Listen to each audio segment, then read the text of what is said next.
বাংলা, আমি সব্যসাচী আপনাদের সঙ্গে শুরু থেকে খবর চোখ রাখবো। রাজ্যের সাংবিধানিক বা রাজনৈতিক বা আইনি সংকট হলে সাংবিধানিক প্রধান হিসেবে রাজ্যপাল চুপ করে বসে থাকবেন না। শেক্সপিয়ারের হ্যামলেটের মতো আচরণ করবেন না রাজ্যপাল। রবীন্দ্রভারতী বিশ্ববিদ্যালয়ের ৪৫তম বার্ষিক সমাবর্তন অনুষ্ঠানে গিয়ে কি বললেন সিভি আনন্দ বোস, শুনবো। Education is what equips you to do the right thing in the right time and the right manner. When there is a crisis, whether it is legal crisis or constitutional crisis or political crisis, a governor should not be like the Hamlet in Shakespeare. To be or not to be. Education equips you to find the answer to the vexing question, to be or not to be. Yes, that is what education teaches us. Shantanu Sen Trinamool সাংসদ রয়েছেন আমাদের সঙ্গে। শান্তনুবাবু, আপনার কি মনে হয় রাজ্যপাল এই কথা কেন বলতে পারেন যে আচমকাই আইন শৃঙ্খলা নিয়ে একটা বার্তা, যদি রাজ্যের আইন শৃঙ্খলা পরিস্থিতির অবনতি হয় তারা চুপ করে বসে থাকতে পারেন না রাজ্যপাল? দেখুন, রাজ্যপাল এই রাজ্যের সাংবিধানিক প্রধান।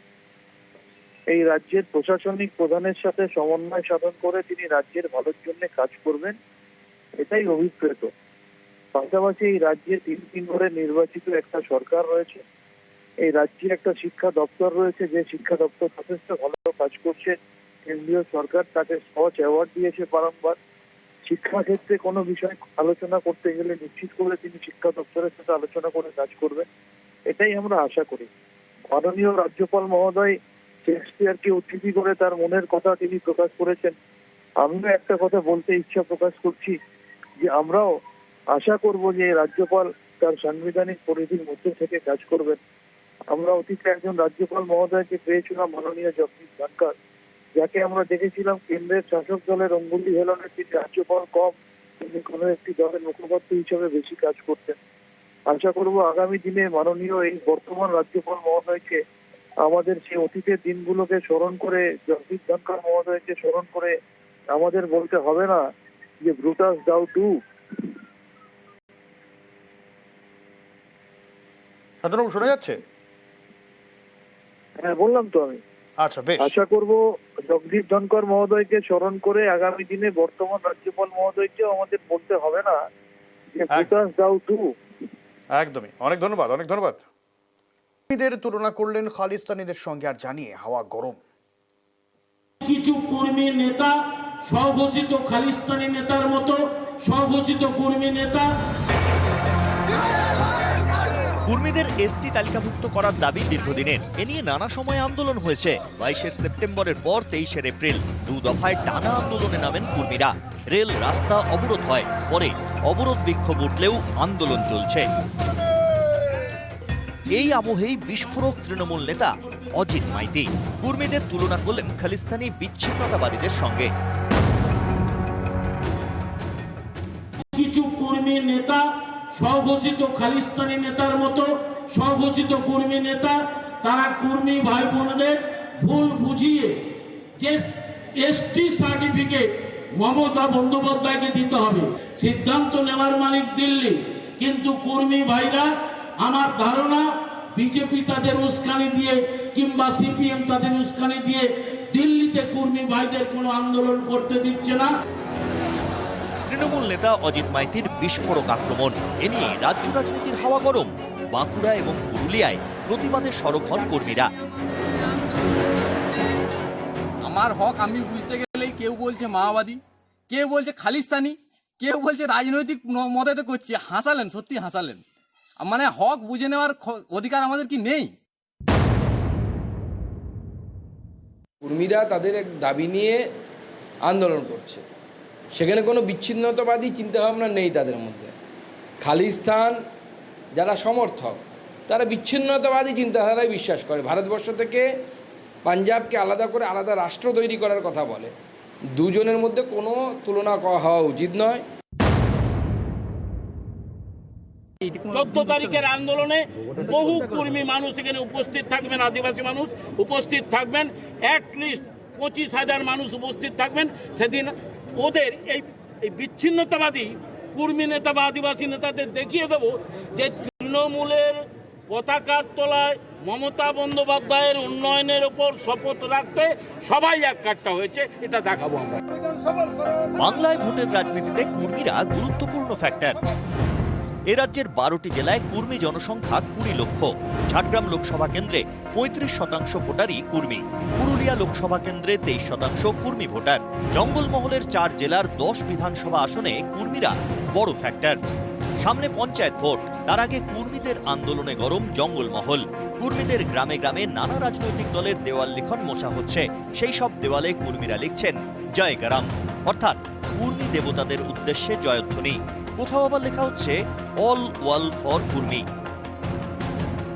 দেওয়ালে লিখে রাজনৈতিক প্রচার নিষিদ্ধ।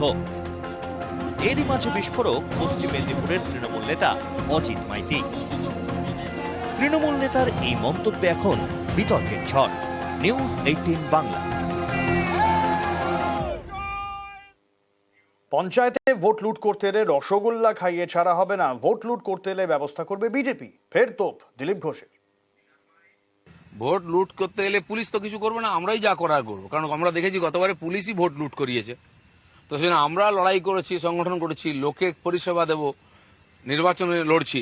তো ভোট যদি লুট করতে আসে তাকে তো রসগোল্লা খাইয়ে ছেড়ে দেবো না। আগে নিজের সংগঠন মজবুত করুক বিজেপি, পাল্টা কটাক্ষ শান্তনু সেনের। দিলীপবাবুকে বলবো আগে নির্বাচনে লড়ার জন্য নিজের সংগঠনকে মজবুত করুন, আর কোথাও যদি কোনো অসুবিধা হয়, পোস্টার ব্যানার লাগানোর লোকেরা যদি অভাব হয় বলবেন, আমরা মাঝে মধ্যে গিয়ে পোস্টার ব্যানার আপনাদের হয়ে লাগিয়ে দেবো। আমাদের নেতা অভিষেক বন্দ্যোপাধ্যায় যেভাবে বলেছেন যে কোথাও প্রার্থী পদ মনোনয়ন জমা দেওয়ার যদি অসুবিধা হয় আমরা দাঁড়িয়ে থেকে তার ব্যবস্থা করব। ভারতবর্ষে আর কোনো বিজেপি শাসিত রাজ্যে বিজেপির নেতাদের এটা বলতে দেখেছেন? দিলীপবাবুকে বলবো আমরা নির্বাচনে প্রতিদ্বন্দ্বী চাই। কংগ্রেস শূন্য, সিপিএম শূন্য, আপনারা গোষ্ঠীদ্বন্দ্বে জেরবার হয়ে যদি শূন্য হয়ে যান তাহলে পঞ্চায়েতে আমরা লড়বোটা কার সাথে? সামনে পঞ্চায়েত ভোট, চড়ছে রাজনীতির পারদ। কথার যুদ্ধ একেবারে তুঙ্গে। কারো গলায় হুঁশিয়ারি তো কারো গলায় হুঙ্কার।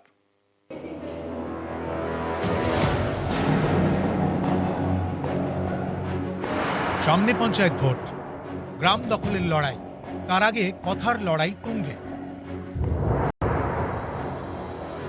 বুথে যদি কেউ ফালতু লোক ঢুকে ভোট লুট করার চেষ্টা করে তাকে ভালো করে ট্রিটমেন্ট করবেন যেন হসপিটাল হয়ে বাড়ি যায়। ওই কাঁটা বাঁশের ডাং চাই, গাঁট গাঁট থাকবে, ভিতরে লাগে যেন।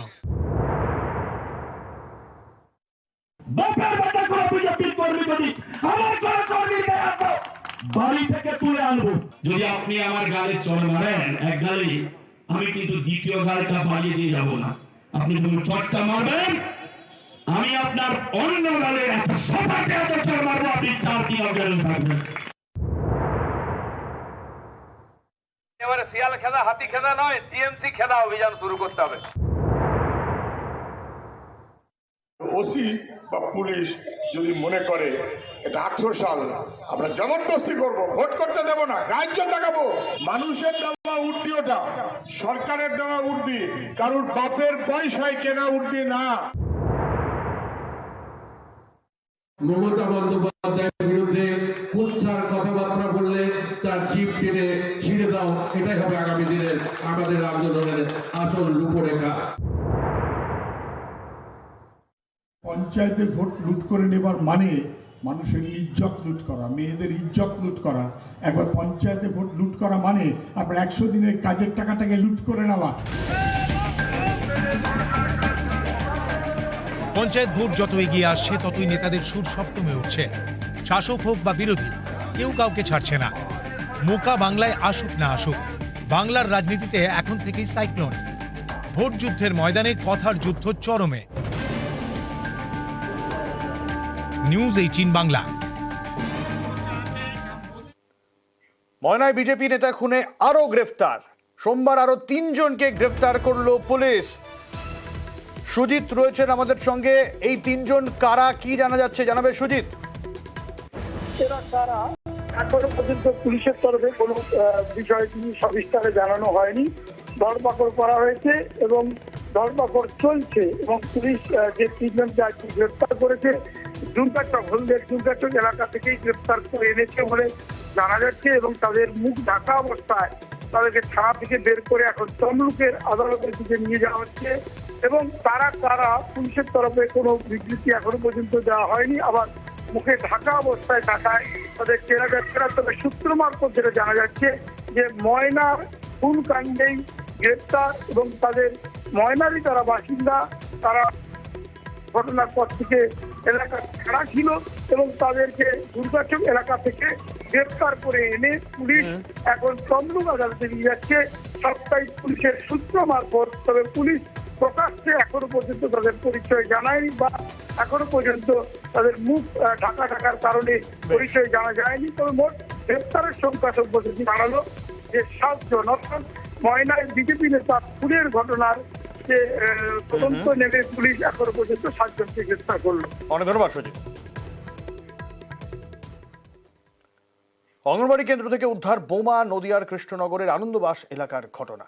সোমবার সকালে অঙ্গনবাড়ি কেন্দ্রে 37টি বোমা উদ্ধার হয়েছে বলে জানা যায় এবং সকালে ঝাঁট দিতে গিয়ে এই ব্যাগ দেখতে পাওয়া যায়। সমীর রয়েছেন আমাদের সঙ্গে। সমীর, কি ঘটনা? দেখো সব্যসাচী, আজ সকালে বেলায় কোতোয়ালি থানার আনন্দবাস এলাকার একটি অঙ্গনওয়াড়ি থেকে বোমা উদ্ধারের ঘটনায় ব্যাপক চাঞ্চল্য ছড়িয়েছে। জানা গিয়েছে এদিনকে ওই এলাকার 37 নম্বর অঙ্গনওয়াড়ি কেন্দ্র, সেখানে ঝাঁট দিতে যান ওই অঙ্গনওয়াড়ি কেন্দ্রের এক কর্মী। তিনি ঝাঁট দিতে গিয়ে পিছনের দিকে দেখতে পান একটি ব্যাগে ভর্তি বোমা রাখা আছে এবং বিষয়টি জানাজানি হতে এলাকার লোকজন ছুটে আসে, এলাকায় আতঙ্ক সৃষ্টি হয়। এরপরে খবর পেয়ে ঘটনাস্থলে যায় কোতোয়ালি থানার পুলিশ। তারা বোম ডিসপোজাল স্কোয়াডকে খবর দিয়েছে এবং ওই এলাকাতে ঘিরে রেখে দিয়েছে। বোম ডিসপোজাল স্কোয়াডের সদস্যরা এসে বোমাগুলো নিষ্ক্রিয় করে বলে জানা গিয়েছে। প্রথম নয়,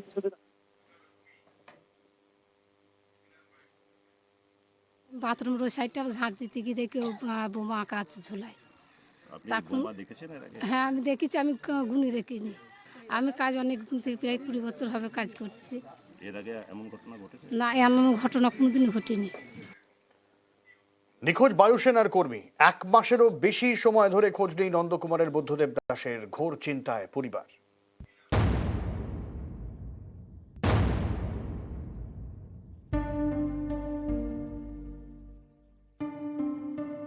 পূর্ব মেদিনীপুরের নন্দকুমারের মাধবপুর গ্রাম। এই গ্রামেরই বাসিন্দা বুদ্ধদেব দাস। বায়ুসেনার কর্মী, বয়স 28। পরিবারের দাবি 1 মাসেরও বেশি সময় ধরে বুদ্ধদেবের খোঁজ নেই। দুশ্চিন্তায় ঘুম উড়েছে পরিবারের। আমি চাইছি যে কোনো প্রকার আমার ছেলেটা যেন ঘরে আসে। এয়ারফোর্সে বলে আমাদের গেট থেকে বেরিয়ে গেছে, এবার ওখানে থানার পুলিশ ওরা দেখবে। পুলিশকে তো ফোন করলে ফোন কখনো তুলেনি। হ্যাঁ চিন্তা করোনি, খবর পেলে বলবো। সরকারের কাছে আবেদন করতেছি যাতে আমার ছেলেটা যেন তাড়াতাড়ি ফিরে আসে, সেটা দেশের জন্য গেছে। 2015 সালে ইন্ডিয়ান এয়ারফোর্সের টেকনিক্যাল বিভাগে যোগ দেন বুদ্ধদেব। প্রথম পোস্টিং চণ্ডীগড়ে, সেখান থেকে 2021 সালে নাসিক।